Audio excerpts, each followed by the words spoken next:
ಎಲ್ಲರಿಗೂ ನನ್ನ ನಮಸ್ಕಾರಗಳು ಅಂತ ಆಗಲೇ ಹೇಳಿಬಿಟ್ಟಿದ್ದೀನಿ.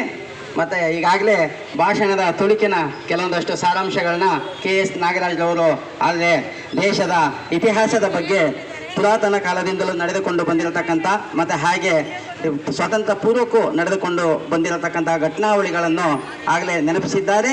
ಮತ್ತು ಹಾಗೆ ಇವತ್ತಿನ ದಿವಸದಲ್ಲಿ ನೋಡಿ, ಭಾರತ ಅಂದ ತಕ್ಷಣವೇ ಇಡೀ ಪ್ರಪಂಚದಲ್ಲಿ ಅದು ಹಬ್ಬಗಳ ನಾಡು, ಹಬ್ಬಗಳ ತವರೂರು, ಹಬ್ಬಗಳ ತಾಯಿನಾಡು.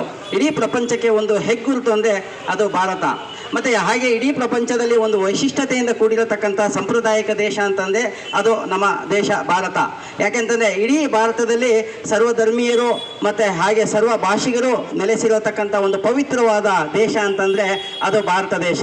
ಮತ್ತು ಧಾರ್ಮಿಕವಾಗಿ ಮತ್ತು ಭೌಗೋಳಿಕವಾಗಿ ಆಚರಣೆ ಮಾಡತಕ್ಕಂಥ ಹಬ್ಬ ಆಯಾ ಪ್ರಾಕೃತಿಕ ನೆಲೆಗಟ್ಟಿನಲ್ಲಿ ಆ ಧರ್ಮದವರು, ಆ ಜಾತಿಯವರು ಮತ್ತು ಆ ಪ್ರಾಂತೀಯ ಪ್ರದೇಶದಲ್ಲಿ ಆಚರಿಸುವ ಹಬ್ಬವನ್ನು ಆಚರಣೆ ಮಾಡ್ತಾರೆ.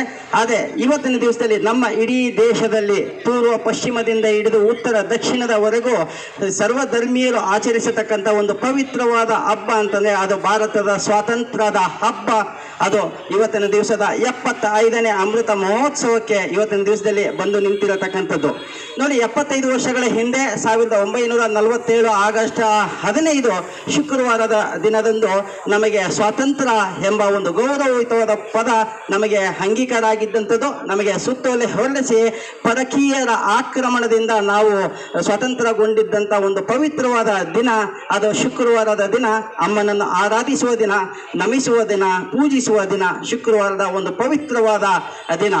ನೋಡಿ, ಸ್ವಾತಂತ್ರ್ಯಕ್ಕೂ ಪೂರ್ವದಲ್ಲಿ ಸ್ವಾತಂತ್ರ್ಯ ಅಂದ ತಕ್ಷಣವೇ ಯಾವುದೇ ಒಂದು ಹಕ್ಕಿ ಪಕ್ಷಿಗಳಾಗಿದ್ದರೂ ಸಹ ಅದು ಸ್ವಾತಂತ್ರ್ಯವನ್ನು ಬಯಸುತ್ತೆ.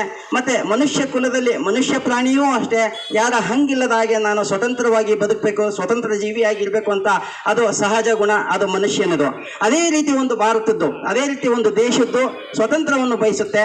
ಯಾಕೆ ಆ ದೇಶಕ್ಕೆ ಸ್ವಾತಂತ್ರ್ಯ? ಆದರೆ ಯಾವುದೇ ಒಂದು ಆಂತರಿಕ ನಿರ್ಧಾರಗಳು ಕೈಗೊಳ್ಳುವಲ್ಲಿ ಆ ದೇಶ ಸ್ವತಂತ್ರಗೊಂಡಿದ್ದರೆ ಮಾತ್ರ ಆ ದೇಶದಲ್ಲಿ ಆರ್ಥಿಕವಾಗಿ, ಸಾಮಾಜಿಕವಾಗಿ ಮತ್ತು ಶೈಕ್ಷಣಿಕವಾಗಿ ಮುಂದುವರೆದು ಮೇಲೆತ್ತರಕ್ಕೆ ಬೆಳೆಯುತ್ತಿರುವ ದೇಶಗಳ ಸರಿಸಮನಾಗಿ ನಮ್ಮ ದೇಶವೂ ಸಹ ಬಲಾಢ್ಯ ದೇಶ ಎಂದು ತೋರಿಸಿಕೊಳ್ಳಲು ಪ್ರತಿಯೊಂದೊಂದು ದೇಶವೂ ಸ್ವತಂತ್ರವನ್ನು ಬಯಸತಕ್ಕಂಥದ್ದು. ಈ ನಿಟ್ಟಿನಲ್ಲಿ ತಾಯ್ನಾಡಿಗಾಗಿ ಹೋರಾಟ ಮಾಡಿ, ತಾಯ್ನಾಡಿನ ಉಳಿವಿಗಾಗಿ, ತಾಯ್ನಾಡಿನ ರಕ್ಷಣೆಗಾಗಿ ಹೋರಾಟ ಮಾಡಿ ಮಡಿದವರ ನೆನೆಯುವ ಒಂದು ಪವಿತ್ರವಾದ ದಿನ ಅದು ಈ ದಿನ. ಅದು ಸ್ವಾತಂತ್ರ್ಯೋತ್ಸವದ 75ನೇ ವರ್ಷದ ಈ ದಿನ ನಾವೆಲ್ಲರೂ ಪ್ರತಿಯೊಬ್ಬರು